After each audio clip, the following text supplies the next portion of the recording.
Oh, well, if I didn't do this now, I would never do it.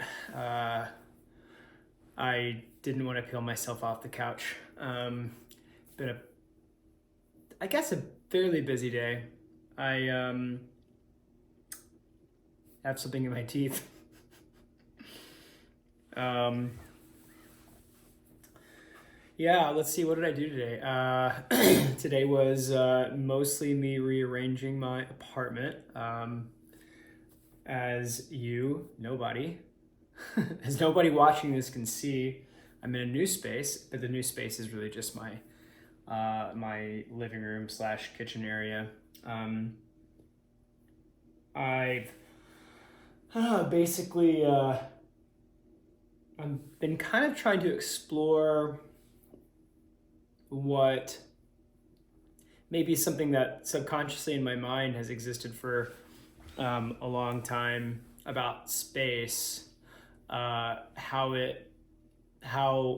the visual component of seeing something over a period of time makes you want to act a certain way or not.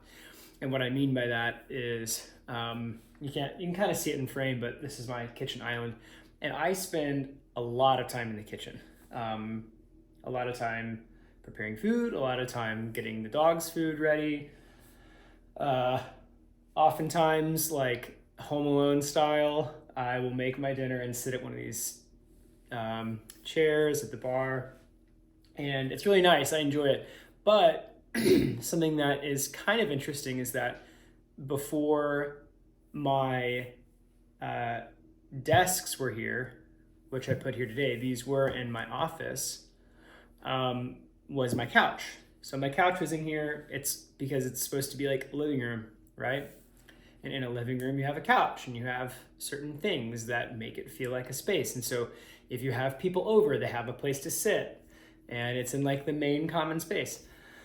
So that's my conception of a living room. And as an architect, that's typically how I think about it. But the amount of time that I entertain or have people over is so little that it sort of begged the question, like, why do I have a couch in my living room? Um, well, for one, it's hardly a living room size wise. It's basically like a large bedroom, and not even a large bedroom. It's like a bedroom size, and it's supposed to be kitchen, living, dining.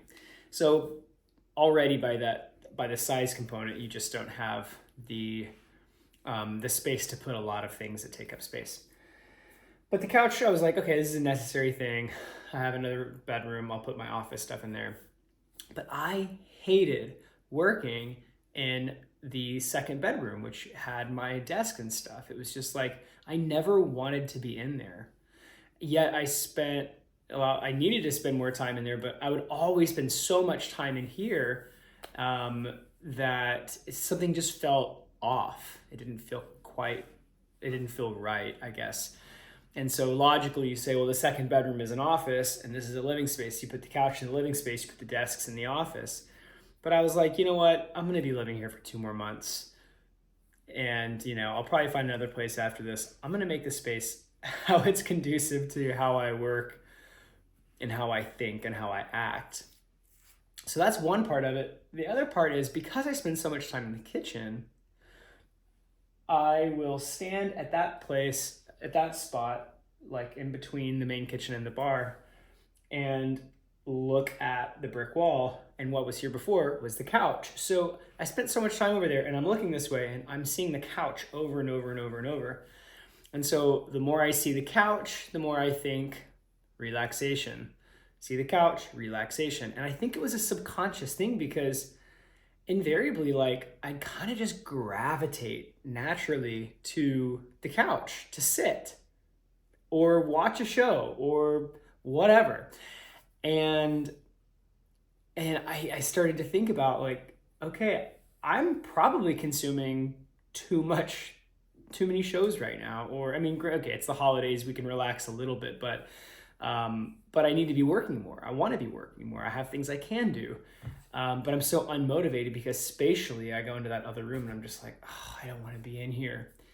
So today's experiment was to flip the spaces, take the couch, move it into what was the office, take everything that was in the office and move it into the kitchen / living space. And now what I'm hoping for is over the course of the next month or two, that as I'm cooking and as I'm spending time at the bar and I'm spending so much time in this space, I will look at a workplace and think, oh, you know what? I could just like sit down and work on that. Or I could, work on this project a little bit or whatever. And even if it's just those little like micro 15, 20, 30-minute, intervals where I would have otherwise been watching a show or taking a nap or something, I'm curious to see if I start to fill that time with more productive activities as a result of how I live and view this space. I did it, and honestly, it feels great. I still have some tweaking to do with like lighting and some other components, but it feels really good. And if someone wants to come over and like sit down, like I only have like one person over at a time anyway. We'll sit at the bar, or we'll go into the room and sit on the couch. Like it's not a big deal. But the space is for me, and it has to be conducive to me. Otherwise, like, what's the point? I don't know. I actually didn't really intend on sharing all of that right now, but I guess the moral of the story is that your space is really important. How you feel in your environment will affect everything in your life. And if the things in your space and the things that you value are kind of prioritized and in a setting that is clean and well lit, and it reflects you as a person, then I think you'll be a lot happier. I know I am, as a result of just making these little tweaks in my space. Get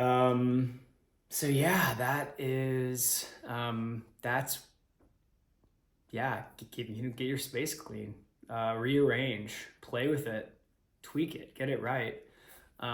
Get nice, comfortable lighting that you like, spend some money on good lighting and good furniture. Oh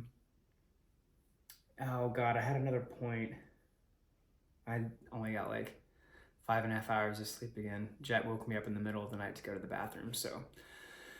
And it's freezing in New York.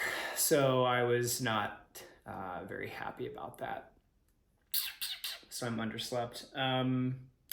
Oh my gosh, what was it? Oh, I'm just gonna have to sit here and think of it because it was important.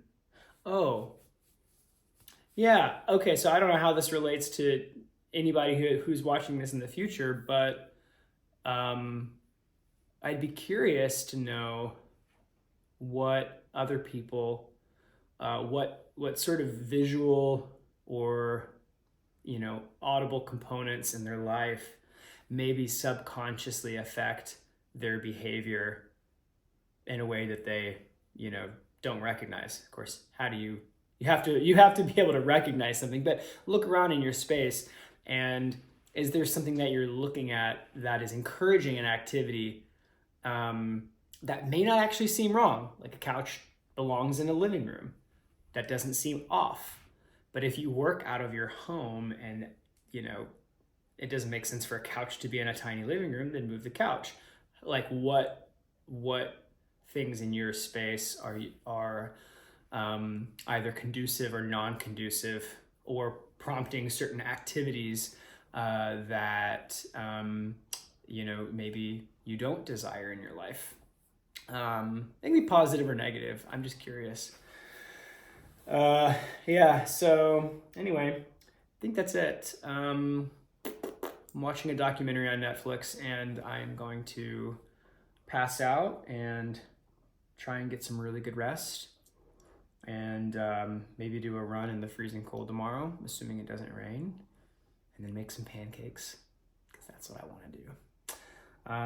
Okay. Oh, and I don't think I said at the beginning, January, what is it, 5th? Today's January 5th. So yeah, 5 days in a row. It's been a fun habit. Kind of liking this, to be honest. I know nobody's watching, but I am totally fine with that. This is just, it's so surprising how like therapeutic this is. And I guess at some point in the future, I'll tell you a story about um, one time I was on a run and I had an interesting call with someone, and it prompted kind of this whole, you know, activity for me starting out. So, all right, be well. See you tomorrow.